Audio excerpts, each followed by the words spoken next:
آج انسان نامحرم کو دیکھنا بہت سمپل بات سمجھتا ہے، یہاں تک کہ اس کو شریعت کا پتہ نہیں، فقہی مسائل کا پتہ نہیں ہے۔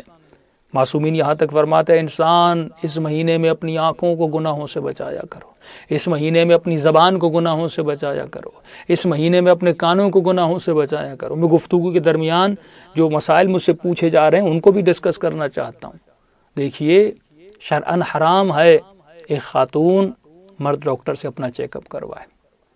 بشدت مجبوری اگر خاتون ڈاکٹر اسے نہیں مل رہی تو اگر مرد سے چیک اپ کروانا ہے تو اس مرد کے لیے ضروری ہے کہ وہ دستان پہن کر اس خاتون کا چیک اپ کرے، کیونکہ نامحرم کا ہاتھ کسی نامحرم کو نہیں لگنا چاہیے، یہ شرعاً گناہ ہے۔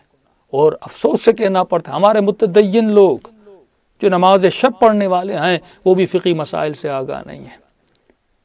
جتنی شریعت میں محرم اور نامحرم کے مسائل میں سختی ہے، فرمائے نگاہ حلال ہو یا حرام ہو اپنی نگاہوں کو جھکایا کرو، کبھی نامحرم کو نہ دیکھا کرو۔ کوئی کہتا ہے مولانا میں شہوت کی نگاہ سے نہیں دیکھ رہا، وہ ریبہ ہو یا غیر ریبہ ہو کبھی بھی تمہیں نہیں دیکھنا، کیونکہ معصوم نے منع کیا ہے ان آنکھوں میں شرم و حیا رکھا کرو اور اس طرح اس معاشرے میں چلا کرو۔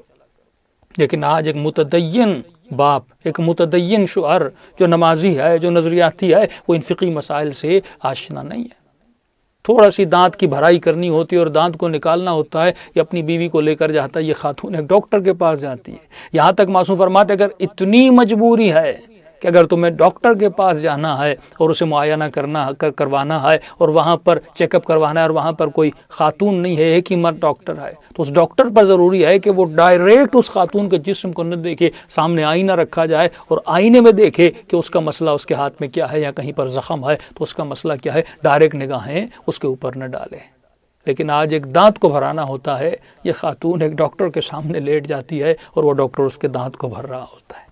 ہم چھوٹے چھوٹے مسائل سے آگاہ نہیں، اسی لیے ہمارے ایمان کی جو زمین ہے وہ زرخیز نہیں ہے۔ ہم اس میں دانہ تو ڈال رہے ہیں، ہم اس میں ذکر تو ڈال رہے ہیں، ہم روزوں کے دانے ڈال رہے ہیں، ہم زکوٰۃ اور فطرے کے دانے ڈال رہے ہیں، لیکن وہ دانے پودوں میں نہیں بدل رہے، وہ درخت اور پھل میں نہیں بدل رہے، کیونکہ ہم شریعت سے آگاہ نہیں ہے۔ اور معصوم فرماتے اپنے بچوں کو پڑھاؤ، اپنے بچوں کو سکھاؤ اور شریعت سے آگاہ کرو، کیونکہ شیطان تمہارے عقیدوں کو اور ایمان کو کہیں چوری نہ کر لے۔ تو ایک عقیدہ تو یہ تھا کہ عقیدہ صحیح ہو، عمل کی ضرورت نہیں ہے۔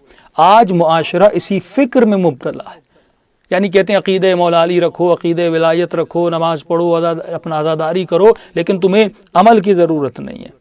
اس لیے امام فرماتے ہیں کہ ان چیزوں سے اپنے بچوں کو بچاؤ۔